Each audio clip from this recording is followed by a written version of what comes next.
भूतले श्रीमते लोकनाथ स्वामिनिति नामिने नमो विष्णुपादाय कृष्णपृष्ठाय भूतले श्रीमते भक्तिवेदांत स्वामिनिति नामिने नमस्ते सरस्वती देवे गौरवाणी प्रचारिणे निर्विशेष शून्यवादी पाश्चात्य देशतारिणे। जय श्री कृष्ण चैतन्य प्रभु नित्यानंद श्री अद्वैत गदाधर श्री वासादि गौर भक्त वृंद। हरे कृष्ण कृष्ण कृष्ण हरे हरे, हरे राम राम राम हरे हरे, हरे कृष्ण। तर सर्व भक्तांचं आपल्या आजच्या ऑनलाईन क्लासमध्ये हार्दिक स्वागत आहे. अं, मी थोडस एका सेवेला आलो होतो. तेर धाम जे आहे संत गोरोबा काका, एक ज्ञानेश्वर महाराजांच्या समकालीन एक संत होते, संत गोरोबा काका म्हणून.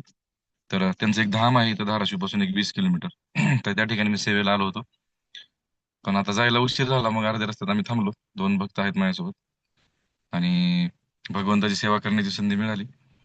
तर सेवेचं महत्व काय सांगावं आता, हे काय सेवेचं महत्व आहे. कारण आपलं जे टॉपिक आहे ते आहे gratitude and giving back. Gratitude and giving back म्हणजे कृतज्ञता आणि सेवा. तर मागच्या क्लासमध्ये आपण बघितलं कृतज्ञता अं, एका भक्तांनी तरी व्यक्त केली पाहिजे भगवंतांच्या बाबतीत, भक्तांच्या बाबतीत, की भगवंतांमुळं, भक्तांमुळं, वैष्णवांच्या कृपेमुळं आपण आज भक्तीमध्ये आहोत आणि टिकून आहोत मुळात. कारण भक्तांच्या संघामुळेच आपण भक्तीमध्ये टिकून राहतो. कारण माया देवी एवढी शक्तिशाली आहे, कधी पण आपल्याला उचलून घेण्यासाठी तयार आहे, रेडीच असते ती. परंतु भक्त असे असतात की जे आपल्याला सारखं जागा करतात.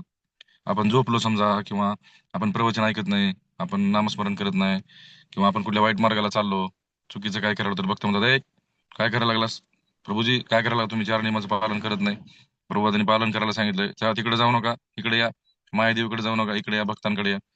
तर हे सांगणारे भक्त असतात. तर भक्तांच्या संघामध्ये आपण ज्यावेळेस येतो, तर भगवंतांचं गुणगान आपण म्हणजे करण्यासाठी सर्वजण एकत्रित येतो. तर ही भक्तांची कृपा आहे आणि त्यांचं ग्रॅटिट्यूड आपण केलं पाहिजे. त्यांचं कृतज्ञता म्हणजे आभार व्यक्त केले पाहिजे ज्या व्यक्तींनी आपल्यावरती उपकार केलेले आहेत. भगवंतांचे तर अनंत उपकार आहेत आपल्यावरती, गुरु महाराजांचे अनंत उपकार आहेत. तर मग त्यांच्यासाठी आपण तसं काही करू शकत नाही, गुरु महाराजांसाठी आपली तेवढी पात्रता नाही. पण जसं रामायणामध्ये खरुताईने सेवा केली होती तिच्या सामर्थ्यानुसार, तसं आपण प्रयत्न करू शकतो, प्रचार करायचं, भगवंतांची सेवा करायची, इतरांना भक्त बनवायचा प्रयत्न करूया. नामस्मरण, नाम संकीर्तन करायला लावायचं, नाम घ्यायला लावायचं लोकांना. तेवढंच आपलं अवसान आहे म्हणा, किंवा आपलं पॉवर आहे, तेवढं आपण करू शकतो. तर मागच्या वेळेस आपण बघितलं होतं ग्रॅटिट्यूड म्हणजे कृतज्ञता. आपण बरेच उदाहरण बघितले होते. तर कृतज्ञता एखाद्या व्यक्तीबद्दल किंवा भगवंतांबद्दल ही कधी व्यक्त केली जाते, किंवा व्यक्ती कधी व्यक्त करतो. तर ह्याच्यामध्ये एक विशेष असं जाणून घेण्यासारखं आहे की कृतज्ञता कधी व्यक्त केली जाते, जोपर्यंत आपली अवकात आपल्याला समजत नाही. आपल्या भाषेमध्ये शुद्ध भाषेत सांगायचं म्हणलं तर आपली पात्रता, आणि गावरान भाषेत सांगायचं म्हणलं खेडेगावात तर अवकात म्हणतो ना आपण, काय तुझी लायकी आहे. आपली लायकी आपल्याला जोपर्यंत समजत नाही तोपर्यंत आपण कृतज्ञ होत नाही भगवंतांच्या समोर. पण आपली पात्रता आधी आपल्याला समजली पाहिजे, आणि आपली पात्रता आपल्याला समजण्यासाठी भगवंत किती महान आहेत हे समजलं पाहिजे. आणि मग भगवंत किती महान आहेत हे समजलं की आपण आपोआप कृतज्ञ होणार. आपण सुरुवातीला खूप अहंकारी असतो. जसं तुम्हाला माहिती आहे का, विश्वामित्र मुनी जे आहेत, विश्वामित्र मुनी ते आधी भक्त नव्हते राम भगवंतांचे, नंतर भक्त झाले. त्यांनी आधी तपस्या केलेली आहे 60,000 वर्ष, तर त्यांना तपस्येचा पण अहंकार होता. तर विश्वामित्र मुनींचं 3 वेळेस पतन झालेलं आहे. एकदा विश्वामित्र मुनी ज्यावेळेस तपस्या करत बसले होते ना, 10,000 60,000 वर्ष तप केलं विश्वामित्र मुनींनी. 60,000 वर्ष तप केल्यानंतर ती मेनका नावाची एक अप्सरा, आपण रंबा ती मेनका म्हणतो ना, मेनका अप्सरा, ती अप्सरा आली, चैन वाजलं तिच्या पायातलं चैन. बघा माया किती शक्तिशाली आहे भगवंतांची. फक्त चैन वाजलं ना तरी सुद्धा 60,000 वर्षाची तपस्या भंग झाली विश्वामित्र मुनींची. ते एक प्रसंग आहे त्यांचं पतन व्हायचं, कारण त्यांना अहंकार खूप होता. त्याच्यानंतर दुसरं काय, की ज्यावेळेस त्यांना समजलं की आपली खूप मोठी चूक झालेली आहे आणि आपण त्या मेनकेच्या आहारी गेलेलो आहेत, कामवासना, लस्ट लस्ट म्हणतो आपण त्याला, लस्टमुळे पतन झालं. नंतर परत तपस्येला बसले. नंतर काय 1000 वर्ष अजून तप केल्यानंतर रंभा आली. रंभेने काय केलं, वरून फुलं त्या विश्वामित्र मुनींच्या अंगावरती फुलांचा वर्षाव चालू केला. ते फुलांचा वर्षाव चालू केल्यानंतर विश्वामित्र मुनींचे डोळे उघडले, परत बघितलं कोण फुलं टाकायला माझ्या अंगावर. मेनका रंभा दिसली. तर परत अहंकार आला, म्हणजे मी एवढी तपस्या करायला लागलोय. पहिलं काम वासना, पहिलं पतन कशामुळे झालं? काम वासनेमुळे. दुसरं कशामुळे झालं? अहंकारामुळे. म्हणे मी तपस्या करायला लागले, मला डिस्टर्ब करते, आधीच माझी एवढी मोठी चूक झालेली आहे, परत तिला श्राप दिला. श्राप दिल्यामुळे काय झालं? यांची तपस्या भंग झाली, म्हणजे यांची तपस्या नष्ट झाली, विश्वामित्र मुनींची. परत तप केलं विश्वामित्र मुनींनी. तोपर्यंत भक्त नव्हते. नंतर परत हजारो वर्ष तप केलं. नंतर एक व्यक्ती होता, त्याचं नाव होतं त्रिशंकू. तो असुर ह्याच्यामध्ये गणला जायचा, त्रिशंकू. तो त्रिशंकू वशिष्ठ ऋषींकडे गेला होता. वशिष्ठ मुनी आणि विश्वामित्र मुनी दोघांचं मुंगूस आणि सापाचं जसं वाकडं असतं ना भांडण, तसं ते वशिष्ठ मुनींचं आणि विश्वामित्राचं, दोघं कट्टर दुश्मन आहेत एकमेकांचे. तर तो त्रिशंकू नावाचा जो असुर होता ना, तो वशिष्ठ ऋषींकडे गेला, म्हणे ओ वशिष्ठ मुनी, तुमच्याकडे किती शक्ती आहे मला सांगा. म्हणे काय काय चेक करायचं तुला? म्हणे मला स्वर्गात जायचं आहे का तुमच्याकडे शक्ती? मला मरायचं नाही, न मरता स्वर्गात जायचंय, पाठवू शकता का? तर वशिष्ठ ऋषी म्हणले नाही, मी नाही पाठवू शकत, माझ्याकडे तेवढी शक्ती नाही. मग ह्यांना माहित होतं वशिष्ठ मुनींचे शत्रू कोण आहेत? विश्वामित्र मुनी, दोघांचा खूप क्रॉस आहे. हे आले विश्वामित्र मुनींकडे, परत एक अजून पतन होण्यासाठी कारण. ते त्रिशंकू आला आणि मला काय ते वशिष्ठ मुनी, त्यांच्याकडे जरा सुद्धा शक्ती नाही म्हणे. तर हे म्हणले, "हे काय झालं वशिष्ठ मुनींना का नाव ठेवतात? काय काय म्हणले त्याने, काय झालं माझ्याबद्दल, काय म्हणले काय?" तर ते म्हणले, "नाही बाबा, त्यांच्याकडे शक्तीच नाही, मला स्वर्गात जायचं म्हणले, तेवढी तपस्याच नाही त्यांची. तुमची आहे का तेवढी तपस्या म्हणे?" तर विश्वामित्र मुनींचा परत अहंकार जागा झाला, म्हणजे माझी तपस्या काढतो, लगेच पाठवतो म्हणे तुला स्वर्गात. तर त्यांनी जेवढी तपस्या केली ती, त्याचं काय अर्ध फळ त्यांनी संकल्प सोडला आणि त्याला स्वर्गात पाठवलं.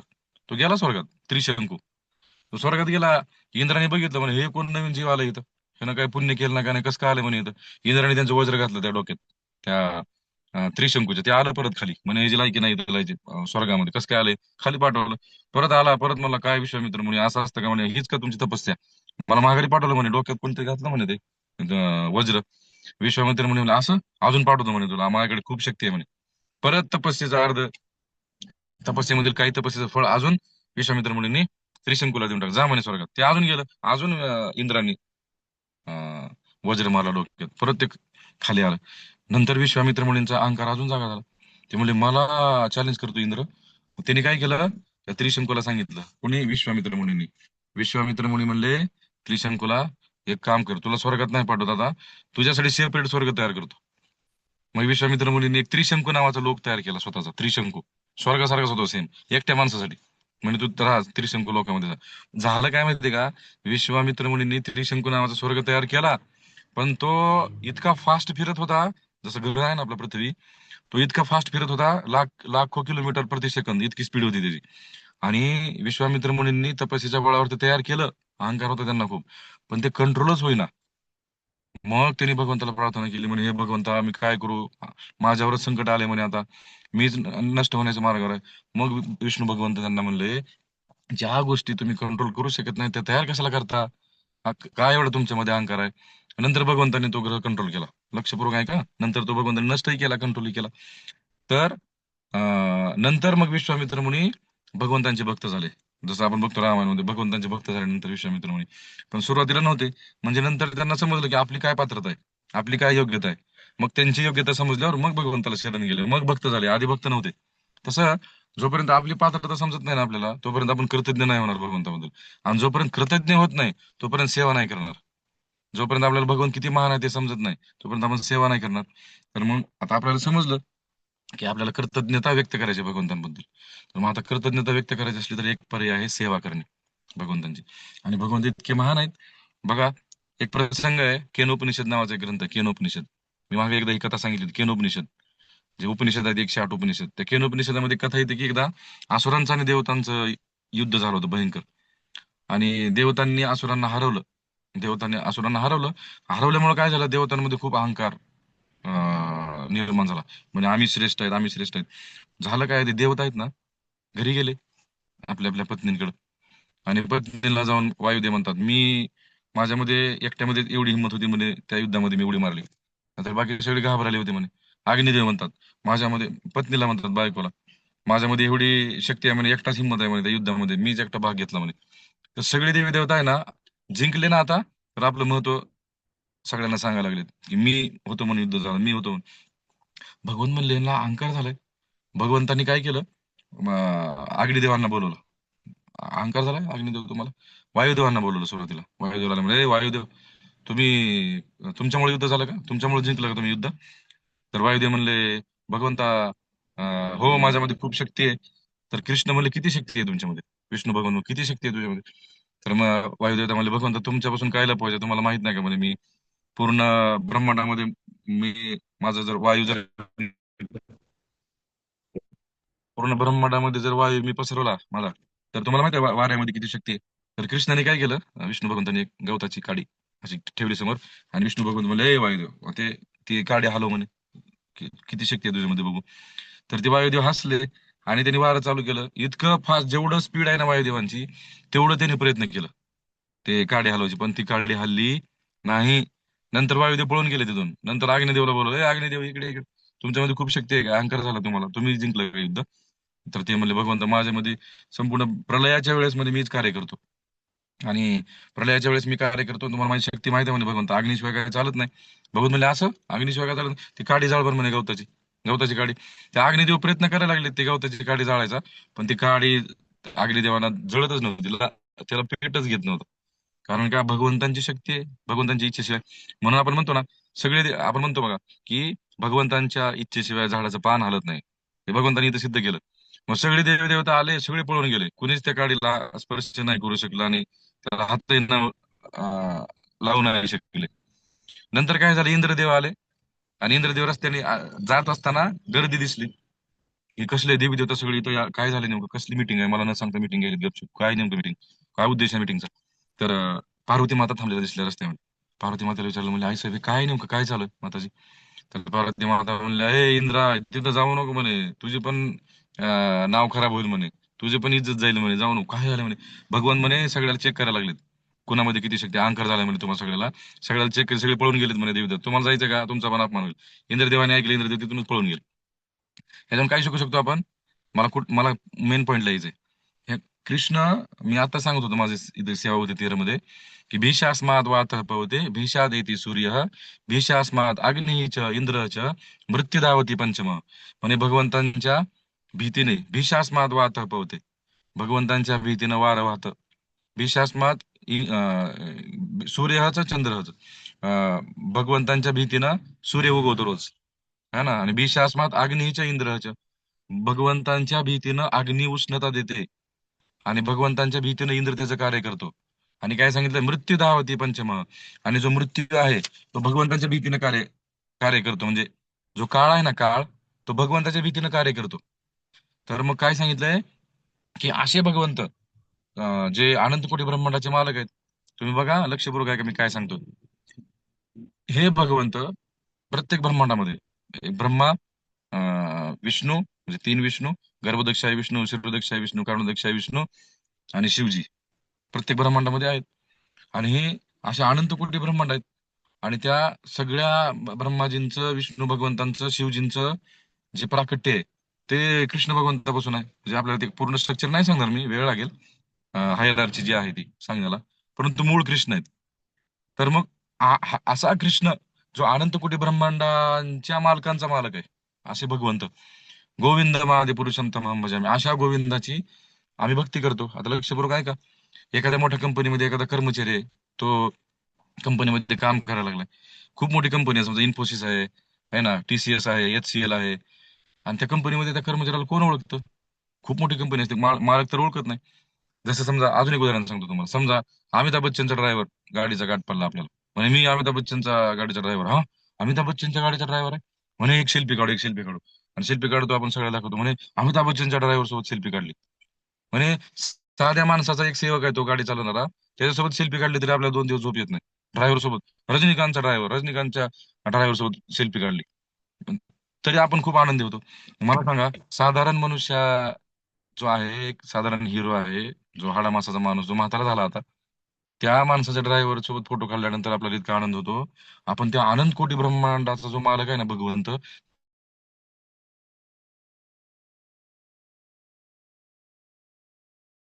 आपण त्या भगवंतांबद्दल ऐकतोय, जो भगवंत अनंत कोटी ब्रह्मांडाचा मालक आहे. मला सांगा, आपल्याला किती अभिमान पाहिजे. मी त्या भगवंतांचा मालक आहे, जसे प्रभुपाद म्हणायचे ना, प्रभुपादांना कोणी म्हणलं ना, स्वामीजी, तुम्ही सगळ्याला सांगता संन्यास घ्या, आणि आसक्ती ठेवू नका, हे करू नका, ते करू नका, आणि तुम्ही स्वतः रोल्स रॉयस मध्ये फिरताय. फोर व्हीलर मध्ये भारी भारी गाड्यामध्ये फिरताय. प्रभुपाद म्हणले मला सोन्याची गाडी पाहिजे, पण तुम्ही सोन्याची गाडी मला देत नाही म्हणे. का? कारण मी त्या भगवंतांचा सेवक आहेत म्हणे प्रभू. मी त्या भगवंताचा सेवक आहे, जो अनंत कोटी ब्रह्मांडाचा मालक आहे. मला सोन्याची गाडी दिली पाहिजे तुम्ही. तर मग आपण खूप भाग्यशाली स्वतःला समजलं पाहिजे, की आपण त्या भगवंतांची सेवा करतोय, त्या विठ्ठलाची पांडुरंगाची सेवा करतोय आपण, जो अनंत कोटी ब्रह्मांडाचा मालक आहे. मग ही जी सेवा आहे ना भगवंत आपल्याला देतात, तर ही जी सेवा भगवंत देतात ना, ती डायरेक्टली भगवंत आपल्याला देत नाहीत. ती राधाराणी मार्फत सेवेचं डिस्ट्रीब्युशन केलं जातं. म्हणजे आपल्याला जी सेवा भेटते ना, ती राधाराणी डिस्ट्रीब्यूट करतात. आणि राधाराणी कशी डिस्ट्रीब्यूट करतात, तर मी एकदा सांगितलं होतं बा प्रवचनामध्ये, असेंडिंग ऑर्डरनी सेवा डिस्ट्रीब्यूट केली जाते, आणि डिसेंडिंग ऑर्डरनी कृपा दिली जाते. म्हणजे कसं, असेंडिंग ऑर्डर म्हणजे चढता क्रम, आणि डिसेंडिंग ऑर्डर म्हणजे उतरता क्रम. म्हणजे असेंडिंग ऑर्डर म्हणजे 1 2 3 4 5 6 7 8 9 10 असं 100 पर्यंत, आणि डिसेंडिंग ऑर्डर म्हणजे 100 99 98 96 95 96 असं करत करत करत कुठे येणार, 1 पर्यंत. लक्षपूर्वक आहे का? मग सेवा कशी आहे? सेवा राधाने देतात. कशी देतात? जसं समजा तुम्ही भोग लावला, आपण रोज भगवंतांना भोग लावतो.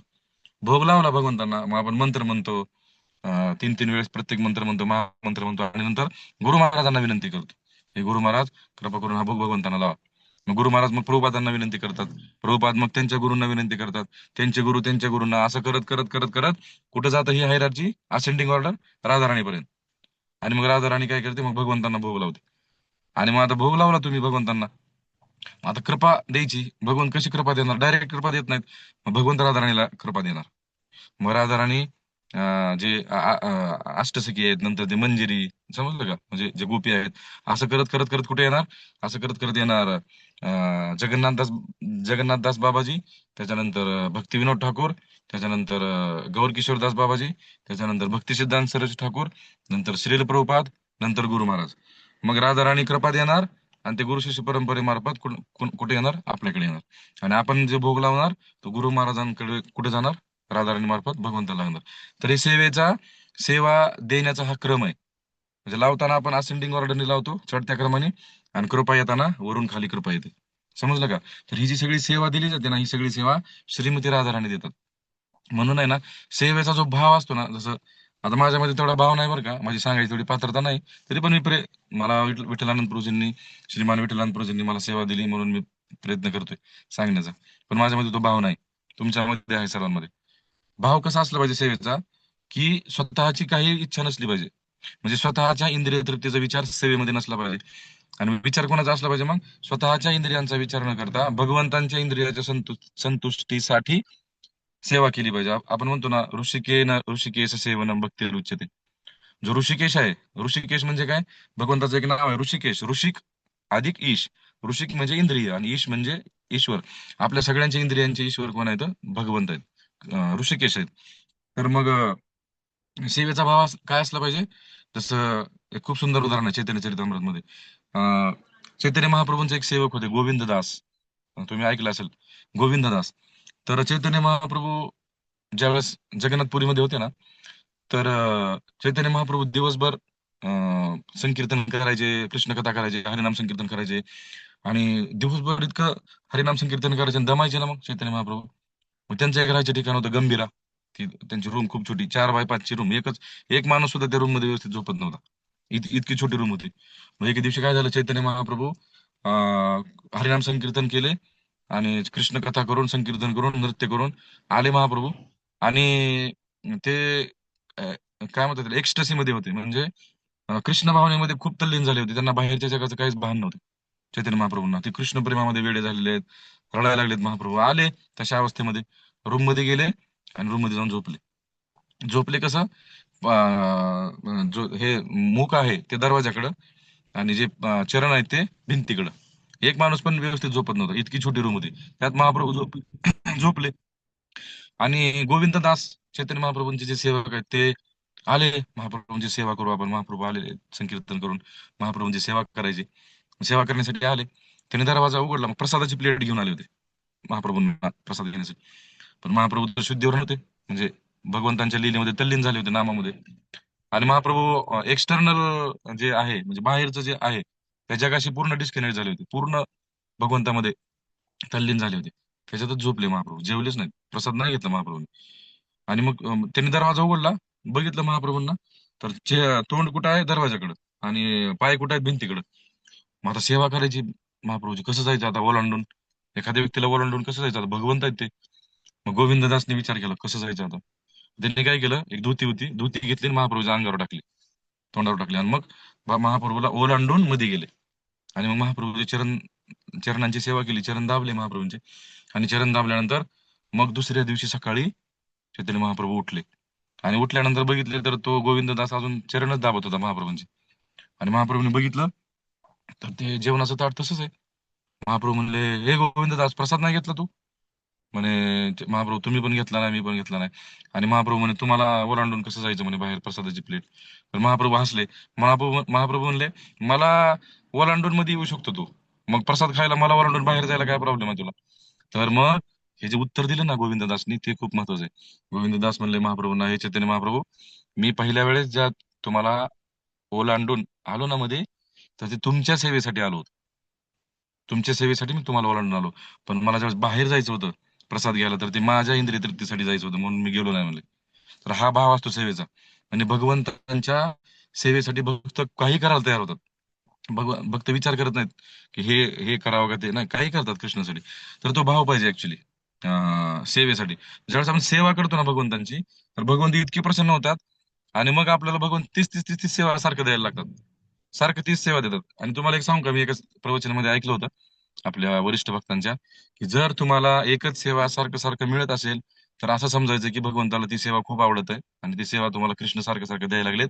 कारण भगवंतांना ती सेवा तुमच्याकडनं खूप आवडायला लागली, म्हणून ती सेवा तुम्हाला सारखं मिळत आहे. तर मग आनंदाने आपण ती सेवा केली पाहिजे. तर हा सेवेचा भाव असला पाहिजे ऍक्च्युली. एकदा काय झालं होतं, अं, वृंदावनला यात्रा गेली होती आपली, काय हजार मुंबईची यात्रा गेली होती, जुहू मंदिरातली. आणि परमपूज्य राधानाथ स्वामी महाराजांची यात्रा गेली होती वृंदावनला. हजार भक्त होते यात्रेमध्ये. आणि सगळे भक्त आपण बघतो यात्रेला गेल्यानंतर किंवा प्रसादाला बसायची खूप गडबड असते सगळी. प्रभूजी मला प्रसाद घ्यायचा, प्रभू प्रसाद घ्यायचा, सेवा आहे प्रभू, सेवा आहे.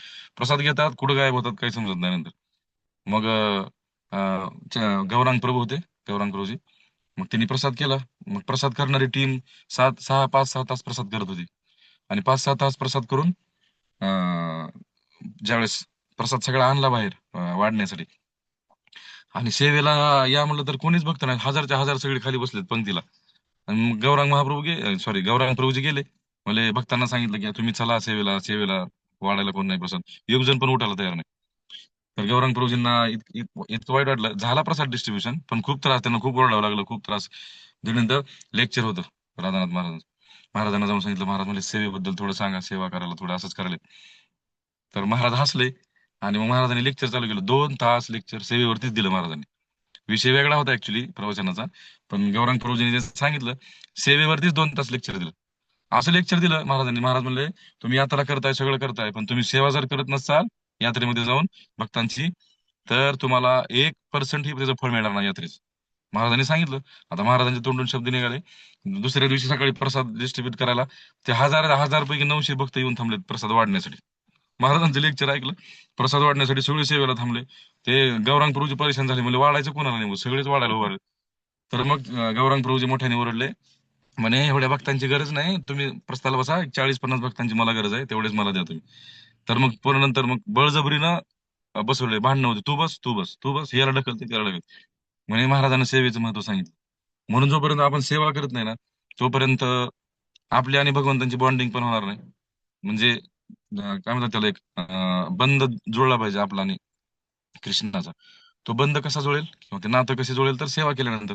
मग कुठली सेवा? हरिनाम जपाची सेवा करू शकता, प्रचारची सेवा करू शकता, कुकिंगची सेवा करू शकतो आपण, किंवा वैष्णवांची सेवा करू शकतो.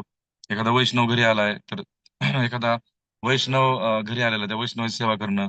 किंवा समजा एखादा गुरु महाराज आलेत किंवा संन्यासी महाराज यायला लागलेत, त्यांना आणायची सेवा. तसं एकदा काय झालं, पुण्यामध्ये पुण्यामध्ये एक माताजी आहेत, सत्यवती माताजी म्हणून. तर एक 10 वर्षापूर्वीची, 5-6 वर्षापूर्वीची घटना आहे. त्याच्यापेक्षा पण जुनीच असेल. तर त्या माताजी जप करायच्या, 16 माळा जप करायच्या. सत्यवती माताजी 16 माळा जप करायच्या, पण त्यांचे मिस्टर भक्त नव्हते. माताजींना ते अडवत नव्हते, पण ते जप करत नव्हते.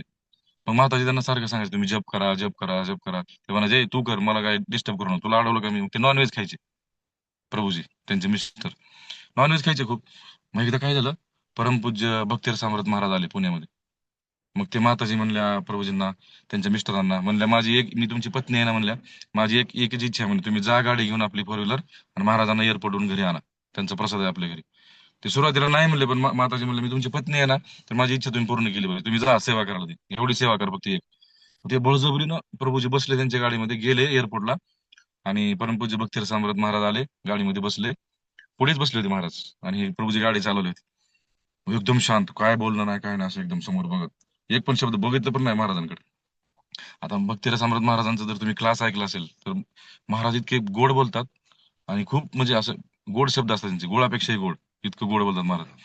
मग महाराज त्यांना म्हणले, त्यांच्याकडे असं बघितलं महाराजांनी, आणि महाराज म्हणले, सत्यवती माताजींचे तुम्ही मिस्टर?" तर तिने असं बघितलं, म्हणे असं केलं. मग माताजी 16 माळा जप करतात, महाराज त्यांना सांगाले, माताजी 16 माळा जप करतात, ग्रंथ वाचतात, सगळं चालू. 5 मिनिटं बोलले महाराज, आणि 5 मिनिटानंतर महाराज परत मुद्द्यावर आले. महाराज म्हणले, तुम्ही जप करता का? गोड शब्दात विचार. तसं विचारलं, एकदम ते चिडले असे, म्हणजे काय तुम्ही सांगता, म्हणजे नॉनव्हेज खाऊ नका, हे खाऊ नका, महाराजांना मोठ्या आवाजात बोलले. मग महाराजांनी त्यांना एकदम प्रेमानं सायंटिफिकरित्या समजून सांगितलं की नॉनव्हेज का खायचं नाही. म्हणे मनुष्याचे जे इंटेस्टाईन असतात ना, आतडे, ते खूप काय असतात, म्हणजे लॉंग असतात. आणि अन्न पचवण्यासाठी जे गॅस्ट्रिक ज्यूस असतो, आपल्या शरीरामध्ये एक ज्यूस असतो, आणि जठराग्नी असतो, त्या ज्यूसमुळं आणि त्या अग्नीमुळं आपलं अन्न पचलं जातं.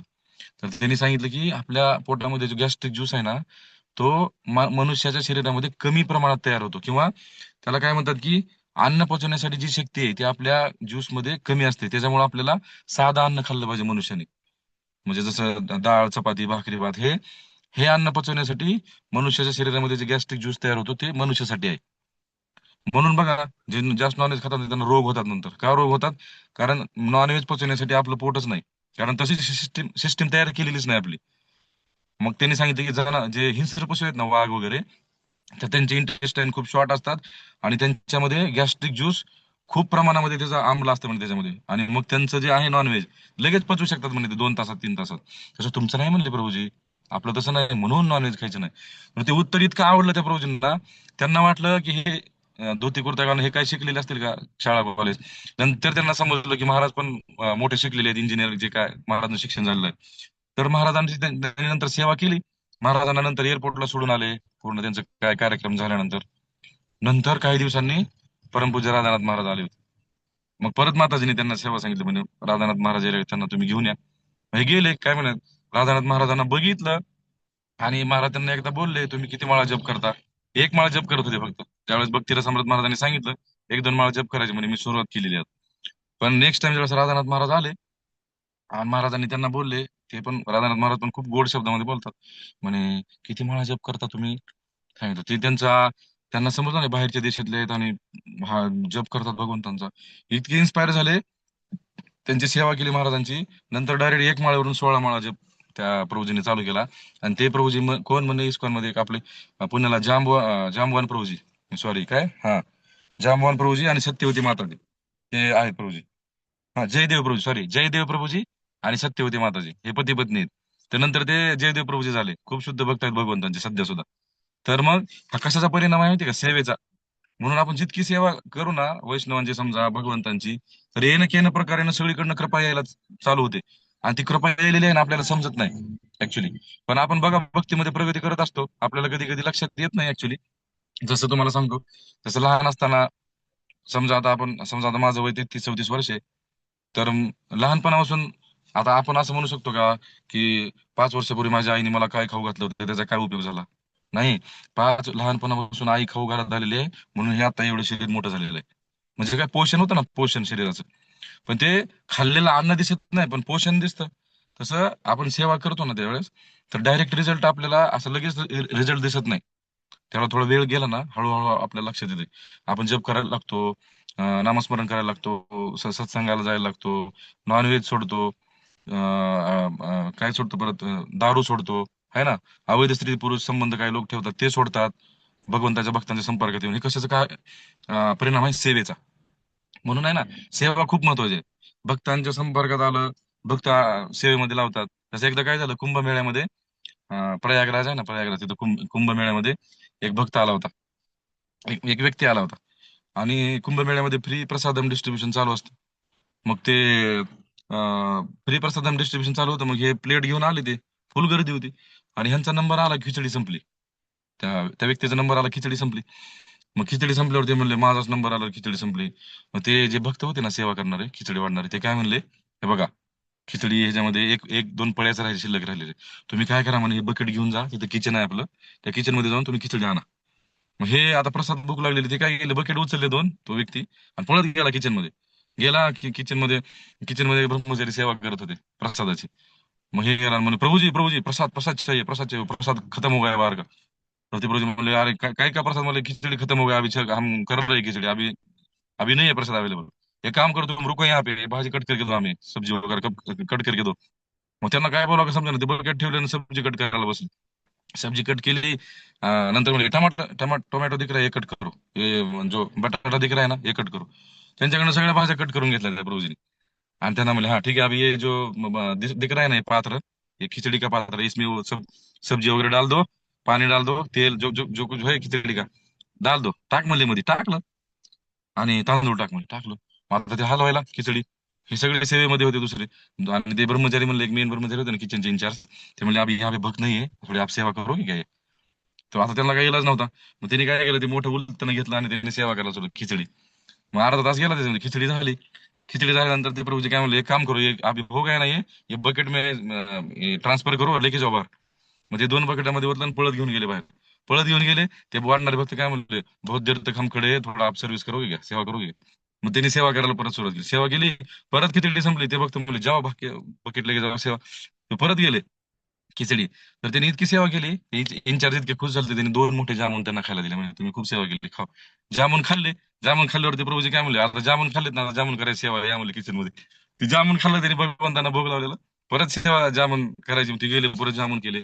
नंतर नाही ना, एक 20-25 दिवसांनी ते किचनचे इंचार्ज होते ना फक्त, अं, ते यात्रेला गेले होते. ते नंतर परत ज्यावेळेस आले ना, तर हे 20 दिवसामध्येच, 20-25 दिवसामध्ये ते वापस आले, तर गळ्यामध्ये कंठी, तिलक, आणि हातामध्ये जपमाळ, ते जप करत म्हणे, तुम्ही जप करणारे, हे किती दिवस. त्यांना बघून वाटलं लय जुने बघतात म्हणे, 20 दिवसाचं बघताय मी, लय जुना नाही. 20 दिवसात एवढं ट्रान्सफॉर्मेशन, म्हणजे सेवा केली. तर इतकी सेवा करत होते, सेवा केल्यामुळे काय झालं, ट्रान्सफॉर्मेशन झालं. हर ट्रान्सफॉर्मेशन. म्हणून आहे ना, सेवा खूप महत्वाची आहे. कधी कधी आपल्याला ऍक्च्युली आळस येतो सेवा करायचा, पण जी काय आपण सेवा ज्या भावाने करू ना, त्याचं फळ भगवंत आपल्याला नक्की देतात. आणि ते फळ कशा रूपामध्ये असतं, तर कृष्ण प्राप्ती, कृष्ण प्रेम, किंवा वैष्णवांचा संघ आपल्याला दिला जातो, किंवा हरिनाम घ्यायची बुद्धी दिली जाते आपल्याला. मग हरिनाम घेतो आपण, मग हळूहळू हळू भक्तीमध्ये प्रगती होते. पण सेवेशिवाय होत नाही. म्हणून प्रभुपाद सांगतात की 99% आपली भक्तीमधली प्रगती जी आहे, ती जपावरती आहे, आणि 1% सेवेमध्ये आहे. पण याचा अर्थ असा नाही की 1% सेवेचं महत्व आहे म्हणजे सेवा करायची नाही, नाही. जप केला तर सेवा करायला आवड निर्माण होते, आणि सेवा केली तर जप करायला आवड निर्माण होते. दोन्ही गोष्टी एकमेकांशी कनेक्टेड आहेत. म्हणून सेवा खूप महत्वाची आहे. सेवेचं एवढं महात्म्य आहे. श्रीमती राधाराणी स्वतः भगवंतांच्या खूप परफेक्ट सेविका आहेत. राधाराणीचं एक नाव आहे बघा, विद्यार्थिनी. राधाराणीचं आहेत ना, राधाराणीचं एक नाव आहे विद्यार्थिनी. का बरं नाव आहे माहिती आहे का विद्यार्थिनी? विद्यार्थिनी म्हणजे नवीन नवीन गोष्टी शिकणारी, त्याला म्हणतात विद्यार्थिनी. आणि राधाराणी जे आहेत ना, त्यांना अनंत पदार्थ तयार करता येतात. आणि असं सांगतो बरं का, आपले वरिष्ठ भक्त पण सांगतात, किंवा शास्त्रामध्ये पण असं सांगितलंय, की श्रीमती राधाराणी एक आयटम भगवंतांना केला, तो आयटम परत कधीच रिपीट करत नाही.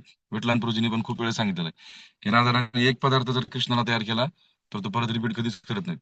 आणि मग किती आयटम येत असतील राधाराणीला, विचार करा. आणि ते सगळं भगवंताच्या सेवेमध्ये श्रीमती राधाराणी अर्पण करतात. म्हणून राधाराणीचं एक नाव आहे विद्यार्थिनी. एक प्रसंग आहे बघा, तुम्हाला खूप सुंदर सांगतो, 2 मिनिटांमध्ये. एकदा काय झालं, नंदबाबा यशोदा मैया, कृष्ण आणि बलराम यांना बरसाण्यावरून आमंत्रण आलं जेवणाचं, श्रीमती राधाराणीच्या घरून. मग कृष्ण त्यावेळेस खेळत होते मित्रांसोबत. तर मग यशोदा मैया आणि कृष्णाला सांगितलं, म्हणे, कृष्णा, लवकर झोप, आपल्याला सकाळी बरसाण्याला जायचंय, श्रीमती राधाणीच्या घरी, राधाच्या घरी जायचंय. कशाला म्हणे, मला यायचं नाही, मला गाई राखायला जायचं, माझे मित्र आहेत, आम्ही खेळत असतो, काय आहे तुम्हाला तुमचं, जा म्हणे, तुम्ही तुम्ही जाऊन ये. तर मैया मला, खरं नाही यायचं तुला, म्हणजे नाही मला यायचं. मैया म्हणलं, तुझ्यासाठी उद्या पिठलं भाकरी करून देते, तो डबा घेऊन जा, आम्ही मस्त तिकडे छप्पन भोग खातो राधाणीच्या घरी. तर भगवंताला नंतर रात्री भगवंतानी विचार केला, म्हणजे सकाळी जावं लागेल. उगत उगत सांगितलं आईला. मग सकाळी कृष्ण पण तयार होऊन आले. मग यशोदा मैया म्हणले, "काय रे, तू तर येणार नव्हता ना?" "नाही म्हणे, जरा मित्रांची माझ्या तब्येत खराब आहे, गाई राखायला येतात ना मधुमंगल, श्रीदामा, हे सगळी तब्येत खराब झाली आहे म्हणे." यशोदा मैया म्हणल्या, "सगळ्यांची तब्येत बरी एकदाच खराब झाली." तर कृष्ण म्हणले, "काय माहिती कसं काय खराब झाली?" तर मैया म्हणले, "ठीक आहे, मग चल जाऊ." निघाले. तेवढ्यात मधुमंगल उड्या मारत आला. मधुमंगल म्हणला, "मला पण यायचंय, मला पण यायचंय." तर यशोदा मैया म्हणले, "तू आजारी नाही का?" तर मधुमंगल म्हणला, "नाही मैया, मी आजारी नाही, मी कधी आजारी पडत नाही म्हणे, बघ म्हणे माझी तब्येत कशी आहे, मला यायचंय म्हणे, चला." तर मैया काय म्हणले, "आता तू काय नाही म्हणलं तरी थांबणार नाही." म्हणजे चल मग. निघाले सगळे. मधुमंगल बघून सगळे गेले श्रीमती राधाणीच्या घरी. आणि ज्यावेळेस वर्षभानू महाराजांच्या महलामध्ये प्रवेश केला यशोदामय्यांनी, तर पूर्ण परिसरामध्ये सुगंध पसरलेला होता. जे प्रसाद तयार केला होता ना, भोग तयार केला होता, इतकं सुंदर सुगंध यायला मैयाचे चरण आपोआप किचनकडे गेले. कारण स्त्रियांचा तो स्वभाव असतो, पहिल्यांदा घरात कोणाच गेला पांघराच्या किचन मध्ये जातात डायरेक्ट, कारण ते त्यांचा एरिया ऑफ वर्क आहे माताजींचा. तर मैया गेली, आणि मैयाच्या मागे हा मधुमंगल पदर धरून मैयाचा. मग त्याला पण वास यायला लागला, तोंडातून लाळ गळायला लागली, म्हणून काय सुंदर वास यायला लागला, कधी खायला मिळेल. तो मैयाच्या मागे गेला पदर धरून. आणि मैयाने बघितलं, पूर्ण किचन मध्ये हजारो पदार्थ तयार केलेले. मैया इतके आश्चर्यचकित झाले, म्हणजे इतके पदार्थ कोण तयार केले? तर कीर्तिदा महाराणी म्हणल्या, राधाणीची आई म्हणजे राधाने तयार केले. तर कीर्तिदा म्हणल्या, यशोदा मैया म्हणे, हे तर अजून स्टार्टर आहे, अजून मेन कोर्स तर महाग आहे, हे फक्त म्हणे आपण जातो ना स्टार्टर पापड वगैरे तसं आहेत म्हणे आयटम आहे. राधाराणी तिथं दरवाजा शेजारी थांबले होते. यशोदा मैया म्हणले, इतका सुंदर प्रसाद, आणि कोण शिकवलं म्हणे हिला एवढं? तर कीर्तिदा म्हणल्या, मला माहित पण नाही म्हणे हिला कोण शिकवलं, मी यायच्या आधी तिने सगळे आयटम करून ठेवले. आणि मग मेन कोर्स कडे गेल्या, बघितलं तर सुद्धा ते मधुमंगलची गडबड, चला लवकर प्रसाद झाला, चला लवकर, लय बोलतात हे, लय गप्पा मारतात, लवकर चला. मग ते बराच वेळ झाल्यानंतर कीर्तिदा आणि यशोदामाया बोलत होत्या. बोलत असताना हा मधुमंगल इतका राग याला, म्हणे, अरे यार किती बोलतात म्हणे, यांना काय बडबड, जरा प्रसाद घ्यायची वेळ झालेली, किती बोलतात म्हणे, गप्पा मारतात. मग त्यांनी सांगितलं, मैया प्रसाद. मैयाने रागाने बघितलं मधुमंगल, म्हणजे चला प्रसादाला चला. बसले सगळे प्रसादाला. मग यशोदामायाने सांगितलं राधाराणीला, हे राधाराणी म्हणे, तू प्रसाद वाढ सगळ्यांना. मग श्रीमती राधाराणीने सगळ्यांना प्रसाद वाढला. नंद बाबा बसले, त्यांच्या बाजूला कृष्ण, त्यांच्या बाजूला बलराम, त्यांच्या बाजूला, नाही, कृष्णाच्या बाजूला मधुमंगल, मधुमंगलच्या बाजूला बलराम, असे सगळे बसले. प्रसाद वाढला श्रीमती राधाराणी. इतका सुंदर प्रसाद भगवंतांनी खाल्ला. आणि श्रीमती राधाराणी काय करायच्या, कीर्तिदा महाराणींनी, कीर्तिदा जे आहेत ना माताजी, त्यांनी पण प्रसाद तयार केला. तर राधाराणी काय करायच्या, कीर्तिदाने तयार केलेला प्रसाद कृष्ण सोडून सगळ्यांना द्यायचा, आणि त्यांनी तयार केलेलं फक्त कृष्णाला देत होते, भगवंतांना. आणि भगवंतांनी राधाराणी असं नजरेतनं बोलत होते एकमेकांशी. तर मग प्रसाद वाढला, राधाराणीला पण, मधुमंगलला पण वाढला, श्रीमती राधाराणींनी त्यांनी तयार केलेला सगळ्यांना वाढला. राधाराणींनी खाल्ला एक घास मधुमंगलनी, इतका मधुमंगलच्या तोंडातनं लाळ बाहेर येतो, इतका, म्हणे असा प्रसाद आजपर्यंत मी खाल्ला नाही, असलं जेवण आजपर्यंत केलं नाही, काय सुंदर प्रसाद आहे. आणि काय म्हणला तो मधुमंगल, म्हणे श्रीमती राधाराणी साक्षात महालक्ष्मीचा अवतार आहे, काय सुंदर प्रसाद तयार केला म्हणे. असं म्हणलं की शेजारी कृष्ण बसले होते, त्यांच्या खांद्यावरती त्यांचा एक पोपट आहे भगवंताचा, त्याचं नाव विचक्षणा. विचक्षणा नावाचा पोपट ओरडला, म्हणे हा मधुमंगलनी खूप मोठा अपराध केलाय, त्याला उठवा म्हणे, जेव्हा इथं जेवू देऊ नका ह्याला. कृष्ण म्हणले, "हे काय अपराध केला त्यानं?" तर तो विचक्षणा काय म्हणला पोपट, म्हणे हा मधुमंगल म्हणतोय की राधा राणी महालक्ष्मीचा अवतार आहे, नाही म्हणले महालक्ष्मी राधा राणीचा अंश आहे, हा खोटं बोलतो म्हणे, हा मधुमंगल अपराध करायला म्हणे, हा उठवा म्हणे याला इथून. तर ते पोपटाचे आणि ते विचक्षण ह्यांचे, मधुमंगलचे भांडणं. तो पोपट म्हणला विचक्षणा, तू घरी चल म्हणे, तुला सांगतो काय ते. तो राधाराणीला लक्ष्मीचा अवतार म्हणतो, लक्ष्मी राधारणीचा अंश आहे म्हणे. आणि मग खूप सुंदर प्रसाद झाला, इतकं सुंदर भगवंतांना आवडलं प्रसाद. नंतर यशोदामायाने घेतला. नंतर जायची वेळ झाली. मी खूप शॉर्ट मध्ये सांगतो, स्टोरी खूप मोठी आहे. नंतर जायची वेळ झाली. जाताना मग यशोदा मैया म्हणल्या की राधाराणीच्या माताजींना, की हे कीर्तिदा, म्हणे राधा राणीनं इतका सुंदर प्रसाद तयार केला होता, आता कृष्ण माझ्या हातचं खाणार नाही, कारण त्याला खूप हायर टेस्ट मिळाले म्हणजे, इतका सुंदर प्रसाद मी आजपर्यंत कधी केलेला नाही, मला जमणारे नाही म्हणले, आता तो माझ्या हातचं खाणार नाही, आता मी काय करू? तर मग यशोदा मातानी कीर्तिदाला सांगितलं, की हे कीर्तिदा, म्हणजे माझी एक विनंती आहे, रोज राधा राणीला नंदगावला तुम्ही पाठवून द्यायचं, ती कृष्णासाठी जेवण तयार करेल. आणि मग कृष्ण ना तर माझ्या हातचं तो आता खाणार नाही म्हणे, आता काय करायचं? जसं ऐकलं मधुमंगली, मग उड्या मारायला सुरुवात केली म्हणे, यस यस, म्हणजे नंदभवनामध्ये माझा आज इथून पुढे बोऱ्या बिस्ता सगळं गोंधळून येणार म्हणे, राधा राणी येणार प्रसाद करायला, मी तिचा हातचा खाणार. तर ते कीर्तिदा महाराणी थोडं तोंड बारीक केलं, म्हणे यशोदा मैया, लोक काय म्हणतील, रोज राधा राणी तिकडे येणार, कसं करायचं? मग बघा नंदगावच्या खाली एक सरोवर आहे, बहुतेक मला वाटतं पावन सरोवर कोणतं तरी आहे, सरोवर नाव एक्झॅक्ट माझ्या लक्षात नाही. नंदगावच्या पायथ्यालाच आहे. तर मग राधाराणी तिथं यायच्या, तिथं प्रसाद करायच्या. तो डब्बा तिथून पॅक होऊन भगवंताला जायचं वरी, मग भगवंत प्रसाद घ्यायचे. तर एक सेवा राधाराणीने केली भगवंतांची, इतका प्रसाद भगवंतांना आवडला, आयुष्यभराची सेवा राधाराणीला भगवंतांनी दिली, प्रसाद खाऊ घालण्याची.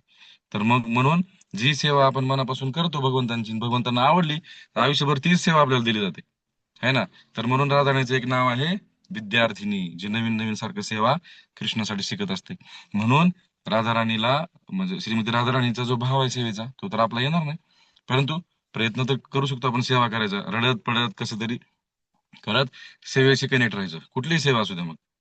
त्याच्यामुळे काय होतं, कृष्णाची कृपा, भगवंताची कृपा आपल्यावरती येते. तर असं उदाहरण आहेत खूप सुंदर सुंदर, सेवेचं खूप महात्म्य आहे. म्हणून जितकी आपण सेवा करू भगवंतांची, तितके आपण प्रसन्न पण राहू. म्हणून प्रयत्न करूया. आणि भगवंतांना आपण विनंती पण करायची की भगवंता, आम्हाला तुमची सेवा प्रदान करा, भक्तांची सेवा प्रदान करा, प्रचाराची सेवा करण्याची शक्ती द्या भगवंता, नाम घेण्याची शक्ती द्या. विनंती करा, भीक मागा भगवंतांना, मग भगवंत भीक देतात, सेवा देतात, आणि भगवंत ऐकतात आपण बोललेलं. मी मगाशी क्लास ऐकत होतो, 2 मिनिटात संपतो ना प्रभूजी. मी मगाशी क्लास ऐकत होतो, त्यामध्ये सांगत होते प्रभूजी की भगवंताशी कसं बोलायचं. तर मनुष्याचं कम्युनिकेशन आणि भगवंताचं कम्युनिकेशन मध्ये फरक आहे. जसं माणसा माणसामध्ये आपण बोललो लगेच रिस्पॉन्स येतो. आपण जर प्रभूजीला म्हणलं हरे कृष्ण प्रभूजी, ते म्हणतात हरे कृष्ण, काय चाललंय काय नाही निवांत. क्विक कम्युनिकेशन आहे, आपलं क्विक रिप्लाय येतो.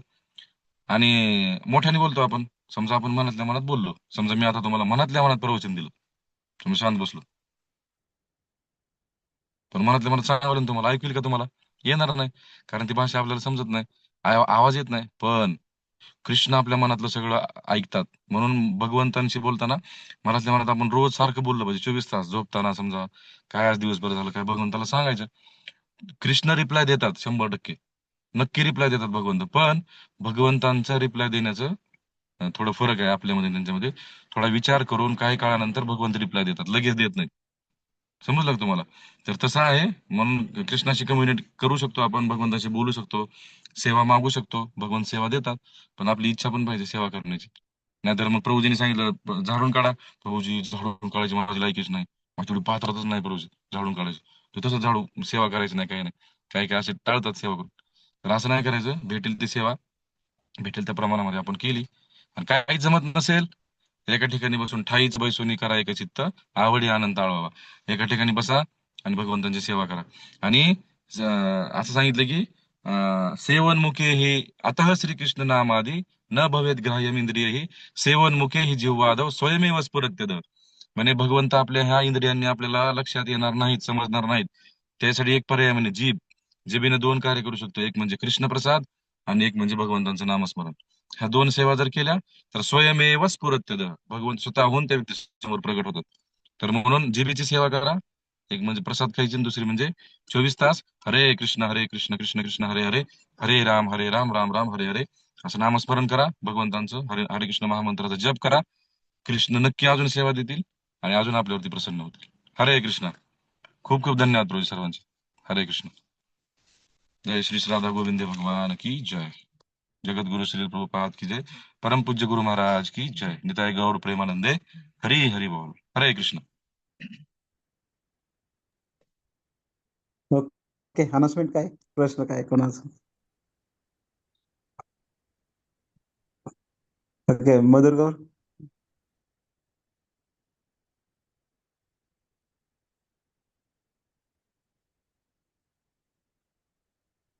हरे कृष्ण भाऊ. अनाउन्समेंट काही नाहीये. मग पुढचा क्लास जे होईल ते आपण चर्चा करून ठरवू पुढं. चालेल, धन्यवाद द्या प्रभूजींना मग.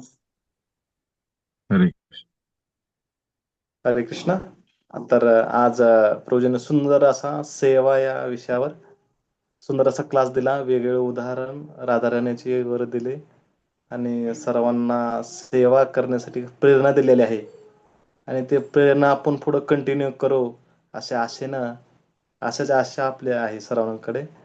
तर ही जी सेवा आहे, सेवावृत्ती वाढावी ह्यासाठी प्रयोजन आपल्याला चांगल्या प्रकारे पोषण दिलेलं आहे. तर ते सेवा पुढं कसं करायची आणि कसं टिकवायचे ह्याविषयी प्रयोजन खूप सुंदर असं मार्गदर्शन दिलं. त्याबद्दल प्रयोजनाचा आपण 3 वेळा हरी बोल म्हणून आभार व्यक्त करूया. हरी बोल, हरी बोल, हरी बोल. कोणाला काही प्रश्न असतील तर प्रश्न विचारू शकता, नाहीतर मग आपण थांबूया.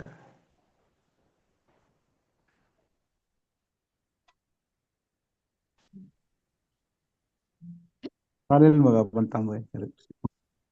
ठीक आहे. हरे हरे कृष्ण. हरे कृष्ण. सर्व वैष्णवांच्या चरणी सादर दंडवत प्रणाम करूया. वांछा कल्पतरुभ्यश्च कृपा पतितानां पावनेभ्यो वैष्णवेभ्यो नमो नमः. नमो अनंत कोटी वैष्णववृंद की नमः. जय. जय.